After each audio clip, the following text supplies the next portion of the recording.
Our second reading comes from the prophet Isaiah, chapter 5, verses 1 through 7. Let me sing for my loved one a love song for his vineyard. My loved one has a vineyard on a fertile hillside. He dug it and cleared away its stones and planted it with excellent vines, built a tower inside it, and dug out a wine vat in it. These are often dug out of stone, if you can imagine the amount of time it would take to dig out a stone wine vat. He expected it to grow good grapes, but it grew rotten grapes, or wild grapes. So now you who live in Jerusalem, you people of Judah, judge between me and my vineyard. What more was there to do for my vineyard that I haven't done for it? When I expected it to grow good grapes, why did it grow rotten grapes? Now let me tell you what I'm doing to my vineyard. I'm removing its hedge so that it will be destroyed. I'm breaking down its walls so it will be trampled. I'm turning it into a ruin. It won't be pruned or hoed, and thorns and thistles will grow up. I will command the clouds not to rain upon it. The vineyard of the Lord of heavenly forces is the house of Israel. The people of Judah are the plantings in which God delighted. God expected justice, but there was bloodshed. God expected righteousness, but there was a cry of distress. Pour out your Spirit on us, Holy God. May we bear forth the fruit that you planted in us. Amen. Some of you are farmers, right? Ken, you're a farmer. You ever had a bad crop? Never. You didn't seem to suggest that when you begged me to pray for rain and they got mad at me when it rained too much.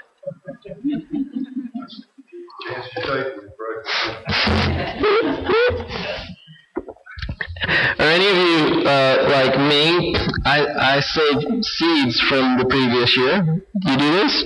You ever done this? Are any of you like me in that you don't label those seeds? I had a starter pot this year, and it said squash ?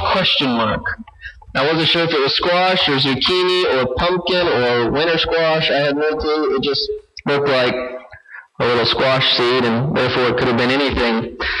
And I still don't know what it was because I planted it and then forgot to weed, and so now I've grown a lot of grass.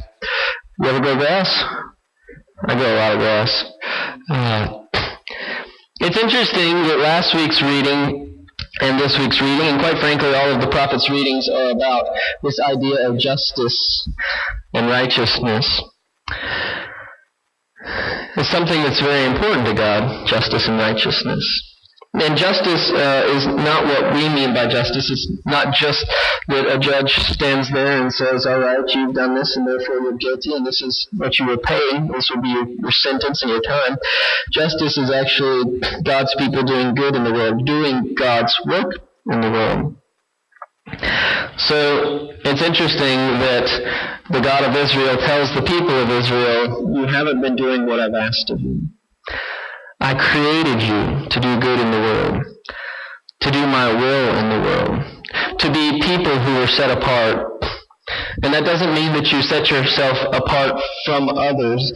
It means that you set yourself apart from their culture and thereby invited them into that way of living. Some of us, I grew up thinking that the New Testament was totally different than the Old Testament. The Old Testament was very exclusive. Only God's people were allowed in. And the New Testament was very inclusive, that everybody was welcome. But it's interesting that Jesus gets mad at the Pharisees when they are exclusive and reminds them to be inclusive.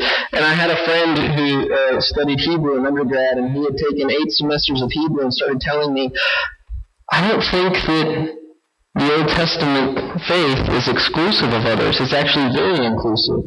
It's just that people kept getting it wrong.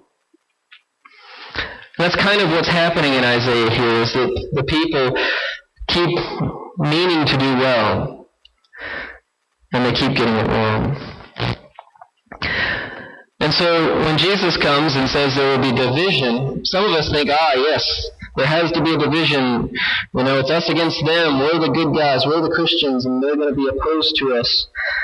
I think it's much less obvious than that. I think it's when you start following Jesus, the way in which you live and behave in the world looks a little curious to the people around you. I often get critiqued for picking up strangers on the side of the road. Geez, you're going to get killed that way. Okay. That's all right. If it meant that that person had a chance at hearing the good news of the gospel of Jesus, it was worth it. So far, I haven't died. I've got pretty good odds thus far. But there's a good chance that one day somebody may harm me, as I mentioned last week or whenever. We have to ask ourselves what justice is and what righteousness is, and those are hard questions to answer, and I'm not sure that I can answer them in a sermon, let alone in the next 8-12 years that we spend together. I can't do that. But we can practice it. We can begin to practice justice and righteousness that God offers to us by figuring out what those things mean in our local community. And if our local community has any needs in it, what would it look like to do justice? I've spent last week strangely meeting people in this community, and there's a lot of fun people here. A lot of people who don't get a lot of attention. And actually, 3 young men were parked on the front steps of Brown Summit United Methodist Church last week on Wednesday, and I introduced myself and we talked. They were playing Pokemon. You're all familiar with Pokemon, right? I realized these were 3 18-year-old young men who had all had a rough go at high school and had finished their degrees, but not in the way in which I did, which was just straight through. They lived in the trailer park down the street from the gas station, and I realized that this was a chance for the church to shine, for the church of God to do ministry in the world. And I don't know what that's going to look like. But God put them on our front steps, and now we get to figure out how to help them become better people. I was on the phone with a friend of mine who grew up in very rural Appalachia and didn't have a lot of opportunities. His mother was mostly addicted to drugs throughout his upbringing. And every time I talk to him, my wife tells him to go back to school. It's ingrained in us to go to school, to do better in the world. It was not ingrained in him to go back to school. And so again, I don't know what this looks like. I can tell you for certain that it doesn't look like politics. It doesn't look like we make the government do whatever we think needs to happen. I'm not talking about politics. I'm talking about how we do God's will in the world. We do it. I do it. And if something needs to change in the world, it's not those people who need to change, it's me. It's not that my friend needs to go to college, it's that maybe I need to rethink what going to college means. And it's not that these young men need help because they live in a trailer park. Maybe I need to re-envision what living in a trailer park really means. Maybe they share more love than I ever had as brothers of different races. They were. And I didn't get those same experiences. As a church, I want to invite us to think about this planting, that God has planted something in us. And I want us to think about what it is that God has planted. Because if we as a church are only focused on getting wine out of these grapes, we might not notice that the wine is terrible. There'll be alcohol in it, so it'll be good, right? Yeah, that's fun. The juice itself might actually be bitter and sour and terrible. And rotten is what the scripture says. If we're not planning the results, we might get results that we didn't plan for. And I think that what the scripture is reminding us as Christians to do today is figure out as individuals and as a church, what are we going to plant?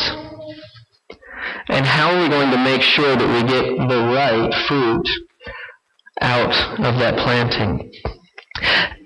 And should we get a fruit that I thought was a squash but turns out to be a pumpkin, some of us will just say, well, we'll just make pumpkinade out of pumpkins, right? We'll make pumpkin pie.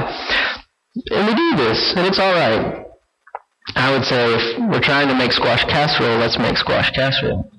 And let's make the best darn squash casserole we've ever had. So we're going to make sure that we plant the squash seeds instead of the mystery squash seeds. We're going to make sure that we tend to the garden and weed it and fertilize it. We're going to make sure that we get the right amount of water. We're going to make sure that the fruit that we planted is the fruit that we'll get. I think that this is hugely and vastly needed in the Christian world, that rather than just hoping and expecting there to be good results and good fruit, that we start planning and implementing those fruit. That we start saying, this is where we want to go. This is who we want to be 6 months from now and a year from now. This is how much I want to change over the next Bible study session. These are the friends that I would like to bring to those sessions.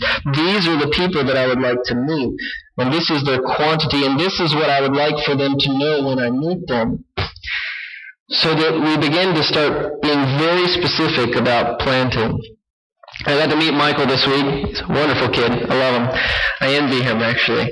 Y'all have a wonderful life, and even though I know it's hard, I greatly appreciated my time with Michael. And he was talking about taking, core samples of the soil and planting at variable rates and all of this stuff that I could almost understand. He plans a lot, doesn't he? And you've planned a lot to grow. To make sure that you get a good crop, you plan a lot. It's time for us to start planning, to make sure that the vineyard that God planted bears good fruit.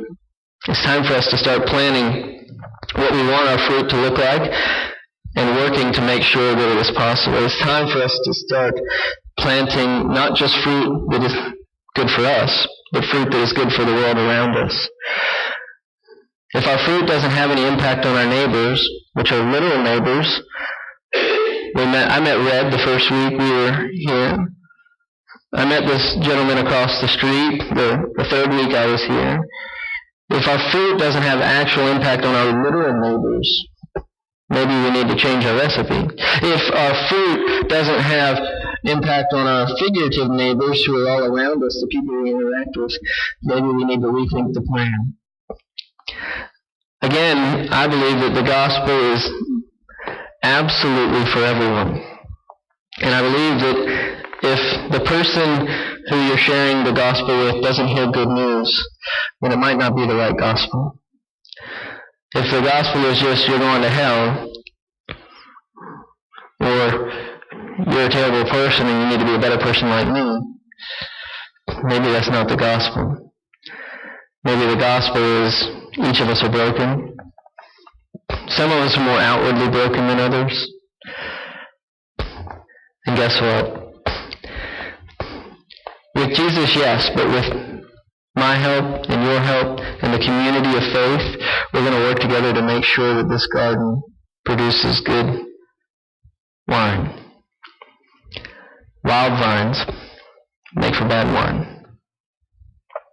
We don't want to be a wild people of God.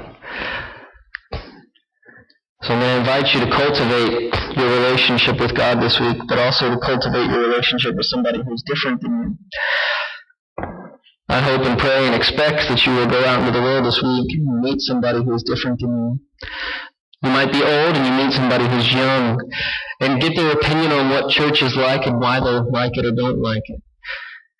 If you're young, go out and meet somebody old and figure out what they like about God and how they've changed since they were your age in faith. If you're white, go and meet somebody who's Latino or black. If you're rich, go and meet somebody who is poor. If you're a male, go and meet somebody who's female. Go and meet a police officer. I met 2 sheriff's deputies in the parking lot at Brown Summit this week and thank them for their work in the world. They have a hard job too. Meet people and share with them the good news of Christ, that there is goodness in our faith, that we are good fruit, and we will begin measuring that fruit and making good recipes with it and sharing that juice, wine, with everybody who wants it.